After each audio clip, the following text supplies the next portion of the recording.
మన ప్రభువును రక్షకుడైన యేసుక్రీస్తు వారి నామములో ఈ మాటలు వింటున్న ఆత్మీయ కుటుంబ సభ్యులందరికీ నా యొక్క హృదయపూర్వక వందనాలు. ఈరోజు నా కోసం ఆత్మీయ కార్యక్రమానికి మిమ్మల్ని అందరినీ ప్రేమపూర్వకంగా ఆహ్వానిస్తూ ఉన్నాను. చిన్న ప్రార్థన చేసుకుని ఈ దిన వాక్యాన్ని ధ్యానము చేద్దాం. పరిశుద్ధ ప్రేమగల తండ్రి, గొప్ప దేవుడా, కనికరము గల దేవ, కృపగల దేవ, నీకు వందనాలు, వేలాది స్తోత్రాలు ప్రభువా. నీ కనికరాన్ని బట్టి, నీ కృపను బట్టి ఇంతవరకు మమ్మల్ని సజీవులుగా ఉంచావు. అందుని బట్టి నీకు వందనాలు. ఈ సమయంలో నీ మాటలు వినటానికి ఆశ కలిగి ఉంటుండగా ఉదయకాల సమయంలో నీ వాక్యం ద్వారా మాతో మాట్లాడమని యేసు నామములో అడిగి వేడుకుంటున్నాము పరమ తండ్రి. ఆమేన్. ఈరోజు దేవుని వాక్యము అపోస్తుల కార్యములు 7వ అధ్యాయము 9వ వచనము. ఆ గోత్రకర్తలు మత్సరపడి యోసేపును ఐగుప్తులోనికి పోవుటకు అమ్మివేసిరి. గాని దేవుడు అతనికి తోడయుండి అతని శ్రమలన్నింటిలో నుండి తప్పించి. ఈ వాక్య భాగాన్ని మనము పరిశీలన చేసినప్పుడు యోసేపు యొక్క జీవితంలో జరిగిన సంఘటనలు మనము చూస్తూ ఉన్నాం. ఆ గోత్రకర్తలు మత్సరపడి, అంటే యోసేపు యొక్క అన్నదమ్ములు యోసేపు మీద మత్సరపడి అతన్ని అమ్మివేసినట్లుగా మనము చూస్తూ ఉన్నాం. అతన్ని వేరొక ప్రదేశంలో ఉన్నటువంటి వ్యక్తులు కొనుక్కోవటము, అక్కడ నుంచి మరొక చోటకి అతను అమ్మివేయబడినట్లుగా మనము చూస్తూ ఉన్నాం. అయితే దేవుడు అతనికి తోడై ఉండి అతని శ్రమలన్నింటిలో నుండి తప్పించి, దేవుని నామానికి మహిమ కలుగునుగాక.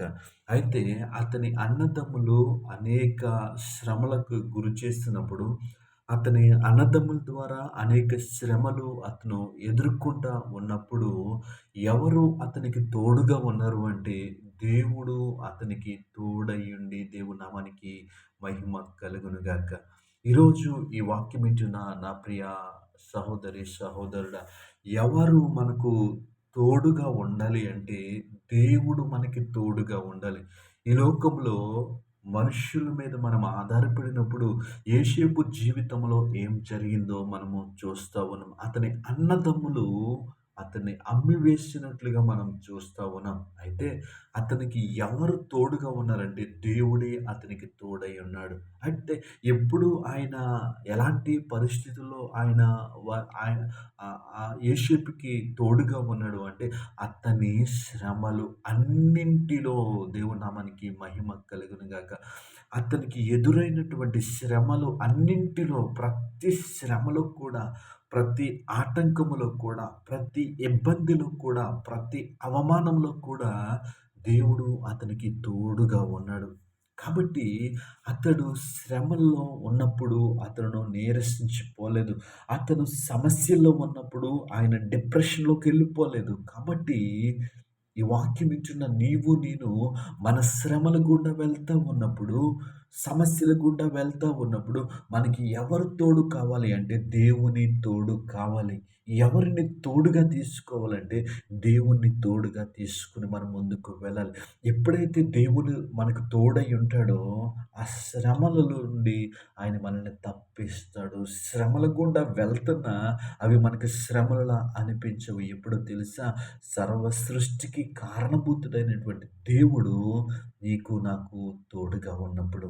కాబట్టి ఈ మాటలు వింటున్న నీవు నేను ఈ లోకములో ఎదురైనటువంటి శ్రమలను బట్టి మనము కృంగిపోతున్నట్లయితే, ఈ లోకములో ఉన్నటువంటి శ్రమలలో మనము నలిగిపోతున్నట్లయితే, మనము దేవుని వాక్యం సెలవిస్తూ ఉంది మనకి.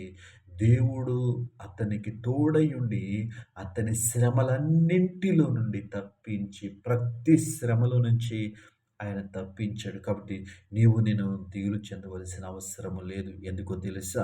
దేవుడు మనకి తోడుగా ఉన్నాడు. దేవుడు నీ పక్షముగా నా పక్షముగా ఉన్నాడు.